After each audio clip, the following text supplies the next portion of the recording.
Let's get loud. These people aren't going to change if they don't hear you. What do you want?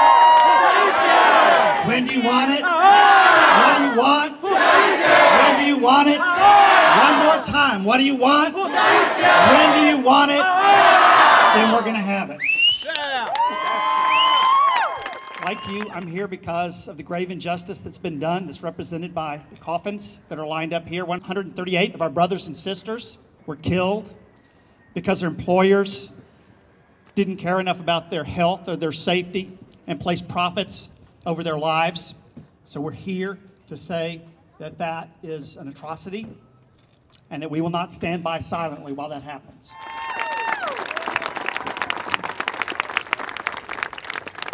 Like most of you, I'm a Texan who's ashamed of the fact that this is the deadliest state for construction workers in the entire union. And I'm here to tell our legislators that that also has got to change. I'm here to say we have a duty to make Texas safe for all of its citizens, all of its people, all human beings. But also I'm here as a person of faith and these others behind me to say we are not innocent of this blood unless we do something to change Texas and make it safe. Some of the voices we're going to hear today are sad. In addition to the 138 individuals, every one of them was a father or a mother or a brother, a sister, a son or a daughter. They're going to be angry voices who believe that the poor are not just tools to use and throw away, who believe that when an employer values profit and puts a worker's life in danger, that they have committed cold-blooded murder.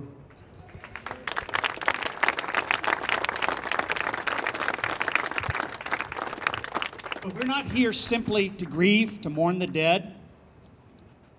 We are here to give a gift to the living, and that is workers' compensation for every construction worker in Texas.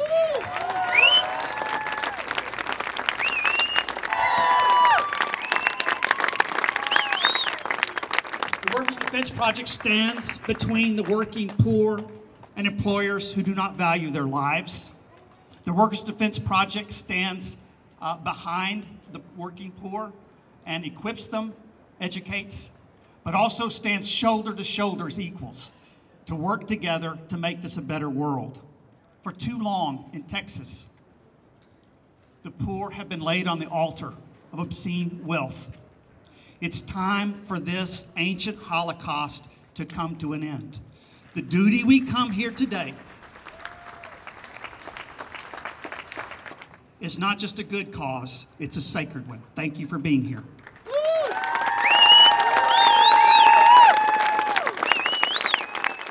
If progressive Texans built a Mount Rushmore, there'd be three faces for sure on it: Molly Ivins, Ann Richards, and our next speaker, Jim Hightower. It's an honor to be here with you this Day of the Fallen, but we're not here merely to honor the fallen in terms of their memory. We're here to honor the fallen with our action. That's what it's going to take to make a difference, so we don't have to keep having Days of the Fallen here in Texas. We are here for, un poquito justicia, just a little bit of justice. We're not asking for the whole thing. If there were real justice, construction workers would have Wall Street bonuses and Wall Street banksters would have construction worker wages. Now that would be justice. We're after possibility of building a better Texas. The Reverend William Sloan Coffin, back during the Vietnam War period, he would tell his congregation, he would urge them to do more than they had been doing, and he would tell them, God loves you the way you are, but he knows you can do better. And that's what I say to our state. We know you can do better.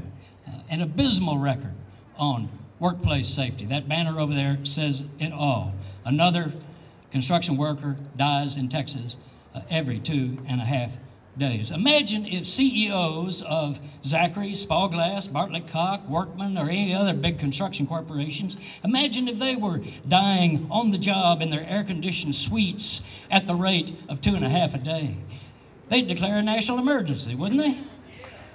Rick Perry himself would seek federal intervention to do something about it.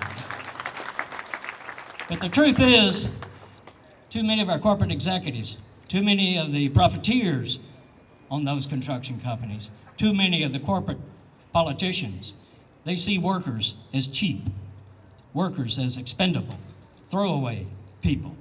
Well, that's why we have got to step forward, you and I. We must push our lawmakers to put ethics back in the Texas work ethic. That'd be a nice thing, wouldn't it? Let's go that far.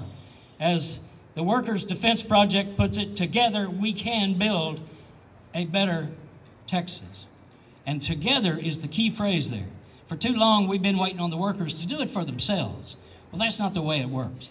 We can't do it ourselves, but together we can. We can bring justice to the Texas workplace. Thank you for what you're doing. The real heroes here are the workers, the courageous people that have built Texas.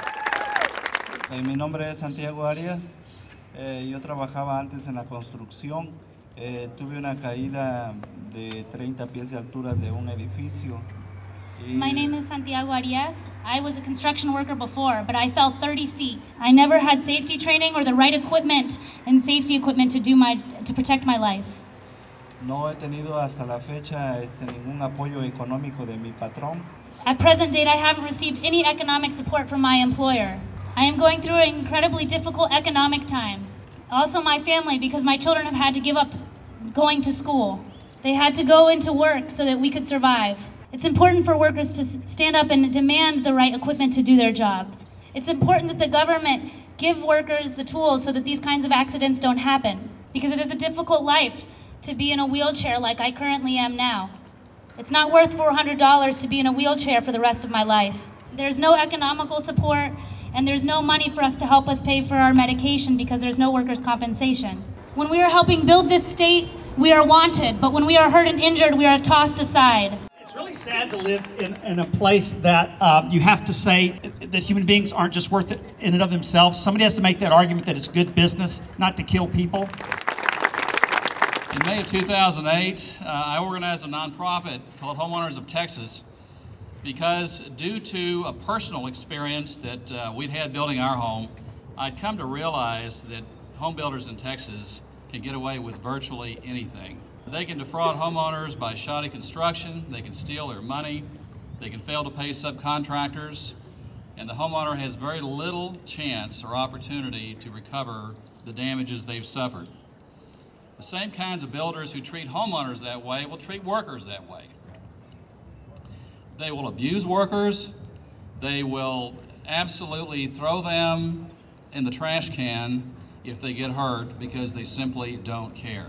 Everything is done for the profit motive, and it doesn't matter who gets hurt. These folks have no conscience. We have today a law in Texas. We're the only state out of 50 that has a law that does not mandate workers' compensation. And this is particularly acute in the construction industry, where the worker injury rate is more than 3 times the average for all other industries combined. It doesn't take a genius to see what's going on here. The contractors who do the right thing, who purchase workers' compensation, who care about their workers, are at a disadvantage with the contractors who don't care. And the ones who don't care get to make more money and get more business. It's time that we stop this practice. Today, the abuse of workers is costing all of us. It's costing the taxpayers of Texas in uncompensated medical expenses that should be covered by workers' comp. It's costing us in poor construction of homes because workers are abused and tired and overworked and underpaid. And it's costing everybody in the form of higher health insurance rates. We're all paying a price. And why? Because once again, the upper 2% are instituting policies through their allies here in the legislature, and we all know who they are. They're passing laws to benefit those 2% at the expense of everyone else. And they simply don't care what happens to anybody as long as they make the maximum amount of profit possible. It's time for us to raise our voices so that they will hear us and realize that the people of Texas are not in favor of the status quo. We want change, we want justice, and we want it now. Thank you.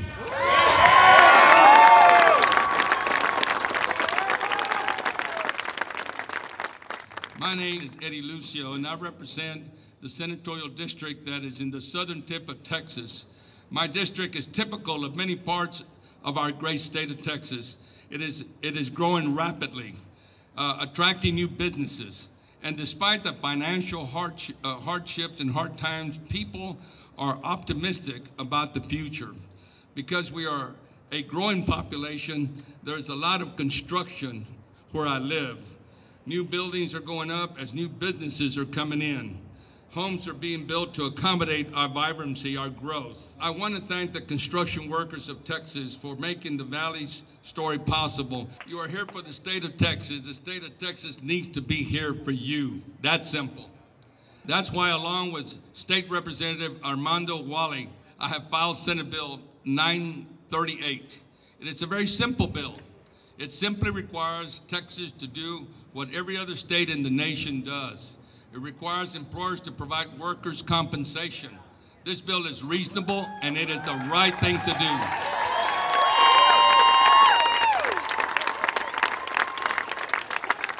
If you put 20 construction workers in a room, 20, only 9 of those workers would have workers' comp.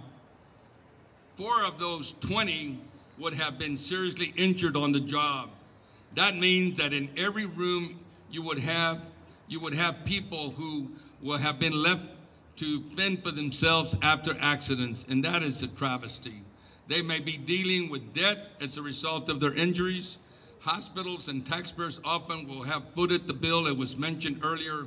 This is a story, ladies and gentlemen, that has played out too many times in our state. It isn't right. Worst of all, though, as we remember today, Texas is the most dangerous place to work in construction. The year before last, 138 people died on the job. That is a statistic that belongs in the 19th century, not the 21st century. We need better protections for the hands that are building in Texas. They're building our great state. We need a level playing field for construction companies that play by the rules and look after their workers, and there are some, and I commend them here today.